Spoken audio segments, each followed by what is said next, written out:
नमस्कार.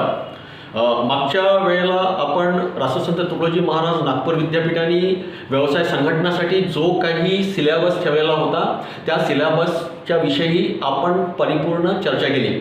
आता पहिल्या युनिट्समध्ये व्यवसाय संघटना या विषयामध्ये सगळ्यात पहिलं युनिट हे होतं की व्यवसायाचे स्वरूप आणि व्याप्ती काय आहे, म्हणजे नेमकं व्यवसाय काय आहे आपल्याला ते जाणून घ्यायचं आहे, त्याची व्याप्ती कशी आहे आणि त्याचं स्वरूपसुद्धा हे कसं आहे. आता काहीतरी मिळवण्याच्या उद्देशाने जी काही आपण प्रक्रिया करतो तो म्हणजे व्यवसाय. आता व्यवसाय करत असताना आपल्याला हे सगळ्यात महत्त्वाचं ठरवायचं असते की व्यवसाय कुठे सुरू करायचा, कसा सुरू करायचा, कशा पद्धतीने सुरू करायचा की जेणेकरून जास्तीत जास्त नफा आपल्याला कसा मिळेल, है ना, बरोबर आहे ना. म्हणजे एकंदरीत व्यवसाय करत असताना किंवा व्यवसायाची संध्या आपण ठेवत असताना की लोकांसाठी समाधानकारक आणि आपल्यासाठी जास्तीत जास्त नफा कसा मिळेल हा त्यामागचा मोठा उद्देश राहणार.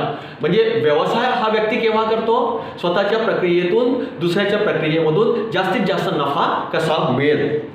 आता मराठी शब्दामध्ये जसं की इंग्रजीमध्ये आपण बिझनेस म्हणतो, तर मग बिझनेस बिझी हा मराठी शब्दामध्ये काय होणार की सगळ्यात जास्त कसा व्यस्त. आपण असंही म्हणतो ना कधी कधी की व्यवसायी लोक हे खूप बिझी असतात, त्यांना वेळच नसतो, है ना, बरोबर आहे ना. म्हणजे एकंदरीत कसं की बिझनेस किंवा व्यवसाय हा कसा आहे, व्याप्त झालेला व्यस्त असा आहे.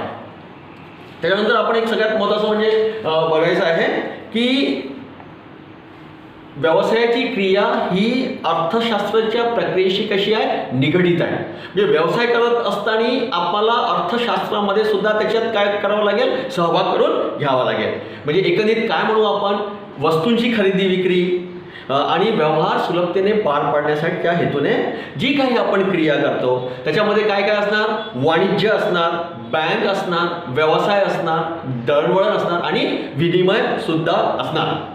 आता सगळ्यात महत्त्वाचं म्हणजे आपण असा विचार करूया की जर का आपल्याला एखादी व्यवसाय समजा करायचा असेल, है ना, बरोबर आहे ना. मग व्यवसाय सुरू करत असताना जनरली आपण अभ्यासातून जे काही शिकलेलो आहोत त्याच्यामध्ये कसं असणार की मग जागा कुठे आहे, पाणी पुरवठा बरोबर आहे की नाही, रस्ते बरोबर आहेत की नाही, वीज उपलब्ध आहे की नाही, रॉ मटेरियल बरोबर आहे की नाही, मग त्याच्यासाठी उत्पादित करायसाठी जी काही वस्तू असेल त्यासाठी भांडवल आहे की नाही, या सगळ्या गोष्टी आहेत. पण आजच्या युगामध्ये व्यवसाय जर का करायचा असेल तर सगळ्यात महत्त्वाचं म्हणजे की स्पर्धक कोण आहेत हे सुद्धा आपल्याला मोठ्या प्रमाणामध्ये बघावं लागेल. आता तुम्हाला असं वाटेल की बा जर का वर्ध्यामध्ये जर का एखादी आपल्याला व्यवसाय सुरू करायचा असेल तर वर्ध्यासारख्या शहरामध्ये व्यवसाय सुरू करत असताना नेमकं काय करावं लागेल हे बघावं लागेल, है ना. मग आता समजा तुम्ही मला हा प्रश्न केला की सर तुम्हाला जर का व्यवसाय करायचा असेल वर्ध्यामध्ये तर तुम्ही काय करणार, तर मी असं म्हणेल की मला सगळ्यात आधी बघावं लागेल की सगळ्यात जास्त स्पर्धक कुठे आहेत आणि कमी स्पर्धक कुठे आहेत. या दोन गोष्टीचा मला विचार करून नंतर मला तो व्यवसाय सुरू करावा लागेल. मग व्यवसाय सुरू करत असताना एका प्रश्नातून आपण दुसऱ्या प्रश्नामध्ये जेव्हा जातो किंवा एका क्रियेतून आपण दुसऱ्या क्रियेमध्ये जातो तेव्हा नवीन नवीन प्रश्न हे उपस्थित होत असतात. आता एक उदाहरण द्यायचं झालं तर मी एक सांगतो की वर्धा शहरामध्ये कॉलेजेस खूप आहेत, खूप कॉलेजेस आहेत, शाळा खूप आहेत आणि मी असं ठरवलं की मला युनिफॉर्मचा व्यवसाय करायचा आहे. स्पर्धक कमी आहे पण मला युनिफॉर्मचा व्यवसाय करायचा आहे. मी युनिफॉर्म्स तयार करून बाजारामध्ये विकणार. मी व्यवसाय करीत असताना हे ठरवलं की मला युनिफॉर्मचा व्यवसाय करायचा आहे. माझा मोटो फिक्स झाला, माझी क्रिया फिक्स झाली. आता युनिफॉर्मचा व्यवसाय करायचा आहे, इतक्या मोठ्या शाळा आहेत, इतक्या मोठे कॉलेजेस आहेत, तर मग मी कुठला युनिफॉर्म्स तयार करणार, है ना. म्हणजे GS कॉलेजचा युनिफॉर्म तयार करणार, न्यू आर्ट्स कॉलेजचा युनिफॉर्म तयार करणार की महिलाश्रम शाळेचा युनिफॉर्म्स तयार करणार. पहा, एक प्रश्न माझा सुटला, लगेच मला दुसरा प्रश्न भेडसावायला लागला की मी कोणता युनिफॉर्म बनवू, है ना, बरोबर आहे ना, कोणत्या शाळेचा युनिफॉर्म बनवू. मग मी असा विचार केला की कॉमन्स जे असेल ते सगळे आपण एकत्रित घेऊया आणि ते एकत्रित घेतल्यानंतर दुसऱ्या भागाला आपण त्याचा इम्प्लिमेंटेशन्स करूया.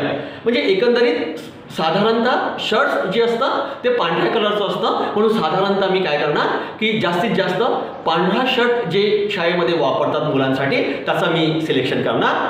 आता पहा, एक सिलेक्ट केल्यानंतर लगेच मला पुन्हा दुसरा प्रश्न हा उद्भवतो की काय मी KG1 पासून तर 4थ्या वर्गापर्यंतचा युनिफॉर्म्स मला बनवायचा आहे, की 5व्या वर्गापासून 8व्या वर्गापर्यंतचा युनिफॉर्म बनवायचा आहे, की 8व्या वर्गापासून 12व्या वर्गाचा युनिफॉर्म्स बनवायचा आहे. म्हणजे पहा, व्यवसाय करत असताना एका प्रश्नाचं उत्तर जेव्हा आपण देतोय तेव्हा दुसऱ्या प्रश्नामध्ये आपण जास्तीत जास्त अडकण्याचा प्रयत्न करतो आणि होतो सुद्धा. आता मग हे झालं की बा आता नेमकं काय झालेलं की एक गोष्ट साध्य केली, दुसरी गोष्ट लगेच आली की काय मला ज्युनियरसाठी युनिफॉर्म्स बनवायचा आहे की सिनियरसाठी युनिफॉर्म्स बनवायचा आहे, कॉटनचे शर्ट्सचा युनिफॉर्म्स बनवायचा आहे की मला टेरिकॉटच्या शर्ट्सचा युनिफॉर्म बनवायचा आहे, मला हाफ पॅन्ट बनवावं लागेल की फुल पॅन्ट बनवावं लागेल. यासुद्धा सर्व गोष्टी व्यवहार किंवा व्यवसाय करत असताना व्यावहारिकदृष्ट्या मला बघावं लागतील. म्हणजे एकंदरीत मला असं म्हणायचं आहे की व्यवसाय जेव्हा सुरू करायचा आहे तेव्हा स्पर्धकासोबतच या सगळ्या गोष्टीचं भान ठेवावं लागेल, विचार करावा लागेल आणि विचार करत असताना या सगळ्या गोष्टी मला बघावं लागेल की बाजार कुठे आहे, बाजारपेठ कशी आहे, तिथले स्पर्धक कशी आहे, ग्राहक कसा आहे, ग्राहकाला कोणत्या आवडीनिवडी आहेत, या सगळ्या गोष्टीचा मला विचार करावा लागेल. म्हणजे थोडक्यात असं झालं की व्यवसाय एक काय आहे, कृती आहे आणि जी मोबदल्याच्या अपेक्षेने करण्यात येते. आता जर का आपण त्याचा परिपूर्णपणे असं बघितलं तर उत्पादन हा वस्तू व सेवाचे उत्पादन करून त्याची बाजारपेठमध्ये विक्री करतो आणि आपण काय म्हणू, त्यालाच आपण काय म्हणू की व्यवसाय म्हणू. म्हणजे मानवी कृतीमध्ये आर्थिक कृती आणि अर्थार्जन संबंधित नसलेली कृती अशा दोन गोष्टीचा समावेश होणार. म्हणजे आर्थिक कृतीचा एक समावेश होणार मानवी कृतीमध्ये आणि दुसरी सगळ्यात महत्त्वाचं म्हणजे अर्थार्जनाशी संबंधित नसलेली कृती, अशा दोन गोष्टी त्याच्यामध्ये समाविष्ट होतील. आणि सगळ्यात महत्त्वाचं म्हणजे आर्थिक कृतीचा जेव्हा आपण विचार करतो तेव्हा त्याच्यामध्ये व्यवसाय, पेशा आणि नोकरी या तिन्ही गोष्टी कशा असतील, समाविष्ट असतील. आणि त्या तिन्ही गोष्टी जेव्हा आपण समाविष्ट करतो तेव्हा नक्कीच कुणाला ना कुणाला समाधानकारक नफा होईल. आता आपण समजा व्यवसायाची रचना जर का आपण बघितलं तर त्याच्यामध्ये आपल्याला असं दिसून येईल की वाणिज्य बरोबर व्यवसाय हा येतो. म्हणजे एकंदरीत नफा कमावण्याच्या दृष्टीने जी काही आपण संपत्तीची जी काही निर्मिती करतो त्या संपत्तीच्या निर्मितीसाठी काय करावे लागेल तर सगळ्यात महत्त्वाचं म्हणजे की व्यवसाय करत असताना जे काही उत्पादन उद्योग आहेत, पहा मी पुन्हा एकदा रिपीट करतो की वाणिज्य बरोबर व्यवसाय येणार आणि वाणिज्य बरोबर जेव्हा व्यवसाय येणार तेव्हा नफा कमविणे किंवा संपत्तीची निर्मिती करणे हा सगळ्यात महत्त्वाचा मोठं राहणार. बरोबर. आता मग व्यवसाय करत असताना आपल्याला काय करावं लागेल तर व्यवसाय करत असताना आपल्याला उत्पादन उद्योगाबरोबरच वाणिज्य ठेवावं लागेल. म्हणजे उत्पादन कोणतं करायचं आहे किंवा उद्योग कोणतं करायचा आहे, उद्योग करत असताना तिथलं उत्पादन कशा पद्धतीचं राहील की जेणेकरून ते वाणिज्याशी संबंधित राहील. दुसऱ्या गोष्टीवर आपण जेव्हा आपण असं दिसून येईल की व्यवसाय करत असताना उत्पादन उद्योगासोबतच व्यापार सुद्धा राहणार. आता व्यापारमध्ये काय राहणार की आपण समाधानासाठी आपण व्यापार करतो आहे, सेवा देण्याच्या उद्देशाने आपण व्यापार करतो आहे की आपण नफा कमवण्याच्या उद्देशाने आपण व्यापार करतो आहे, या उत्पादन उद्योगामध्ये हे सगळं समाविष्ट राहणार. त्यानंतर उत्पादन उद्योग आणि खरेदी विक्रीचे व्यवहार. आता सगळ्यात महत्त्वाचं म्हणजे ही गोष्ट आहे की उत्पादन उद्योग करत असताना जेव्हा खरेदी विक्रीचे जे काही मला उत्पादित करायचं आहे किंवा मला ज्याचा काही व्यवसाय करायचा असेल त्याची मला खरेदी आधी करावी लागेल. जसं की मी एखादी उत्पादन करतो आहे त्यासाठी लागणारा कच्चा माल याची मला खरेदी करावी लागेल आणि त्याच्यानंतर मला काय करावं लागेल की उत्पादित झालेला माल हा मला बाजारपेठेमध्ये नेऊन विक्री सुद्धा करावी लागेल. म्हणजे उत्पादन उद्योगासोबत खरेदी विक्रीचे व्यवहार हे सर्वात महत्त्वाचे आहे. आणि जोपर्यंत खरेदी विक्रीचे व्यवहार होणार नाही तोपर्यंत समाधानकारक मी सेवा देतो आहे की नाही किंवा मला जास्तीत जास्त नफा कसा होईल हे सुद्धा आपण ठरवू शकणार नाही. आता वाणिज्य बरोबर जेव्हा व्यवसाय येतो तेव्हा उत्पादन उद्योगामध्ये वाहतूक व साठवणूक हा सुद्धा समाविष्ट करण्यात येणार है ना, बरोबर ना. मग त्याची रचनाच अशी राहणार की जोपर्यंत मी वाहतूक करणार नाही, म्हणजे कच्चा माल आणायसाठी सुद्धा मला वाहतूक करावी लागेल आणि पक्का माल जेव्हा मी बाजारपेठेमध्ये विकतोय है ना, जेव्हा मी पक्का माल बाजारपेठेमध्ये विकतो आहे तेव्हा सुद्धा मला वाहतूक करावी लागेल. उत्पादित झालेला जो काही माल असेल तो मला काही काळापर्यंत साठवून ठेवावी लागेल. म्हणजे साठवणुकीची प्रोसेस सुद्धा येणार, साठवणुकीची क्रिया सुद्धा येणार. मी जोपर्यंत साठवणूक करून बाजारपेठेमध्ये योग्य वेळेला, योग्य बाजारपेठेमध्ये, योग्य किमतीमध्ये मी जोपर्यंत विकणार नाही तोपर्यंत मला नफा कमविता येणार नाही. मी साठवणूक करतो आहे म्हणजे मी काळा बाजार करतो आहे हा भाग नाही. पहा, मी पुन्हा एक स्ट्रेस करतो या शब्दावर की मी साठवणूक करतो आहे म्हणजे मी काळा बाजार करतो आहे असं नाही. साठवणुकीचा मुख्य उद्देश हा असतो की योग्य बाजारपेठेमध्ये जोपर्यंत योग्य भाव मिळणार नाही तोपर्यंत मी ती वस्तू माझ्याजवळ ठेवतोय. व्यवसायामध्ये ही गोष्ट सगळ्यात महत्त्वाची आहे की साठवणूक ठेवल्यानंतर जेव्हा किंवा मी बाजारपेठेमध्ये ती माझी वस्तू नेणार तेव्हा मला जास्तीत जास्त नफा मिळण्याचा मी प्रयत्न करीन आणि करत सुद्धा असणार. त्यानंतर वाणिज्य बरोबर व्यवसायाच्या अधिपत्याखाली उत्पादन उद्योग बरोबर अर्थशास्त्र है ना, बरोबर आहे ना. सध्या कोविड-19मुळे जितके काही उत्पादन आहे सगळं अर्थव्यवस्थेशी विस्कळीत झालेलं आहे ना. सगळेजण कुठलीही वस्तू विकत घेत असताना विचार करतात की आपण ही जी काही वस्तू विकत घेतो आहे त्याचं अफेक्शन कोविडमध्ये तर नाही येणार. आपण ही वस्तू म्हणजे पहा, आधी वस्तू विकत घेत असताना कोणताही विचार करत नव्हते.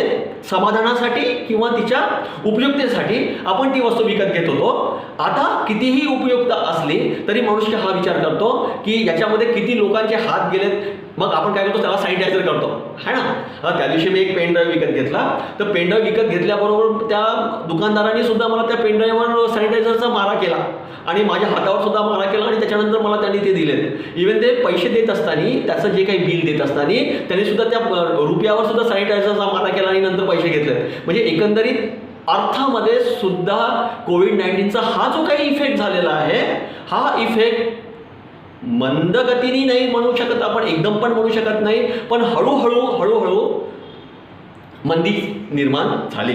म्हणजे एकंदरीत उत्पादन उद्योग कोविड-19मुळे अफेक्टेबल आलेच. उद्योग बसलेत, रोजगार डुबला.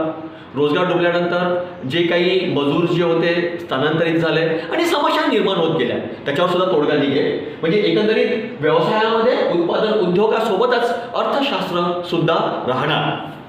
त्यानंतर आपण एक बघूया की जे काही वस्तू व खरेदीसाठी जे काही आपण तयार करतोय, जसं की समाधानासाठी किंवा ग्राहकाच्या समाधानासाठी जे काही खरेदीदार किंवा विक्रीदार आपण नेमतो. आता खरेदीदार हा कच्चा माल सुद्धा विकत घेतोय, विक्रीदार हा उत्पादित झालेला माल करून पण विक्री करतोय. म्हणजे दोन्ही ठिकाणी खरेदीदार तर आहेतच पण त्यासोबत विक्रीदार सुद्धा आहे.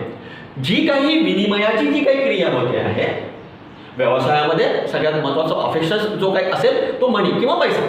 आता पैसा जेव्हा आपण व्यवसायामध्ये ठेवतो तर नक्कीच त्या पैशाचा आपल्याला नफा मिळाला पाहिजे, त्या पैशाच्या व्यवसायासोबतच आपल्याला समाधान सुद्धा मिळायला पाहिजे. आता खरेदीदार किंवा विक्रीदार जेव्हा काही वस्तू घेतील किंवा जेव्हा काही सेवा देतील या दोन्हीचाही विनिमय क्रियेवर, एक्सचेंजवर खूप मोठ्या प्रमाणामध्ये फरक पडेल. आता कोणी असं म्हणेल की मी डॉक्टरांकडे जातोय आणि डॉक्टरांकडे मी माझी प्रकृती तपासून घेतो आहे आणि प्रकृती तपासल्यानंतर मी त्याला जी काही फी देतो आहे ती फी त्या सेवाभावीसाठी देतो आहे. एखाद्या वकिलाकडे मी एखादी कुठली केस घेऊन जातो आहे आणि वकिलाला जर का मी कुठली फी देतो आहे तर ती सेवा या नावाखाली जाणार. पण शेतीचं उत्पादन जर का एखादी शेतकरी जर का शेतीचं उत्पादन करत असेल तर ती वस्तू सेवासोबतच नफा सुद्धा कमवेल. म्हणजे वस्तू व सेवामध्ये जेव्हा एखादी खरेदीदार किंवा विक्रीदार हा काहीतरी मिळवण्याचा उद्देश ठेवतो आणि ही जी आहे ही अर्थार्जनाची कशी आहे, मानवी कृती आहे. म्हणजे एकंदरीत खरेदीदार काहीतरी समाधान देऊन जातो आणि विक्रीदार हा काहीतरी नफा कमवतो. आणि हा सगळा कशासाठी ठेवतोय की व्यवसायामध्ये पैसा कशा पद्धतीने, कोणत्या पद्धतीने आपल्याला ती ठेवेल. म्हणजे एकंदरीत जी काही अर्थार्जनाशी संबंधित जी काही गोष्ट आहे ती विनिमय क्रिया राहणार आणि ती जी काही क्रिया असेल ती व्यवसायाशी, मी पुन्हा एकदा म्हणतो की जी काही विनिमय क्रिया जी काही असेल, देवाणघेवाणीची जी काही क्रिया असेल ती व्यवसायाशी संबंधित असेल आणि त्यामध्ये सगळ्यात महत्त्वाचा हा भाग राहणार की मला काहीतरी मिळवण्याचा उद्देश आहे. बरोबर, मी काहीतरी मिळवण्याचा प्रयत्न करत आहोत. म्हणजे एकंदरीत व्यवसायाच्या बाबतीमध्ये ज्या काही वेगवेगळ्या अर्थशास्त्रज्ञांनी किंवा व्यावसायिकांनी किंवा सायंटिस्ट लोकांनी ज्या काही व्याख्या केलेल्या आहेत की व्यवसाय म्हणजे नेमकं काय है ना, तर त्याच्यामध्ये स्टीफन्सन असे म्हणतात की मानवी गरजांची पूर्तता करून नफा मिळवण्याचा व संपत्ती मिळवण्याचा प्रमुख उद्देशाने केलेला व्यवहार म्हणजे व्यवसाय है ना, मिळवण्याचा उद्देश म्हणजे व्यवसाय. त्याच्यानंतर प्रोफेसर टेने असे म्हणतात की मालाचे उत्पादन करण्याचा व संपत्ती मिळवण्याच्या दिशेने केलेली सर्व मानवी कार्य. आता सर्व मानवी कार्य कोणते कोणते आहेत की व्यापार आहे, खरेदी विक्री व्यवहार आहे, वाहतूक आहे, साठवणूक आहे, हे जेवढे काही मानवी क्रिया आहेत हे सगळ्यांच्या सगळ्या म्हणजे व्यवसाय होय. पण यामध्ये सगळ्यात महत्त्वाची म्हणजे प्रोफेसर हॅने यांनी जी काही व्यवसायाच्या बाबतीमध्ये जी काही व्याख्या केली ती अर्थबोध आहे. ते असे म्हणतात की वस्तूच्या खरेदी विक्रीच्या संपत्ती निर्माण करण्याच्या हेतूने करण्यात आलेली मानवी कृती होय. बिलकुल अप्रोप्रिएट्स आहे की जो कोणी व्यवसाय करणार तो काहीतरी सेवा देणार आणि त्याचा सुद्धा मूळ उद्देश हा राहणार जे आपण मानवी कृती जे म्हणतोय सगळ्यात महत्त्वाचं म्हणजे हे राहणार की तो जास्तीत जास्त नफा कमवण्याचा प्रयत्न करणार है ना. आणि कोणीही व्यवहार करत असताना किंवा व्यवसाय करत असताना ज्या काही व्यवहाराच्या दृष्टिकोनातून जो काही नफा मला मिळेल तो नफा मला हा सगळ्यात जास्त राहणार. त्याच्यानंतर बेड विलर असे म्हणतात की व्यक्तिगत लाभ मिळवण्याच्या प्रेरणेने वस्तू व सेवांचा समाजाला पुरवठा करण्याकरता. आता हे थोडेसे समोर जाऊन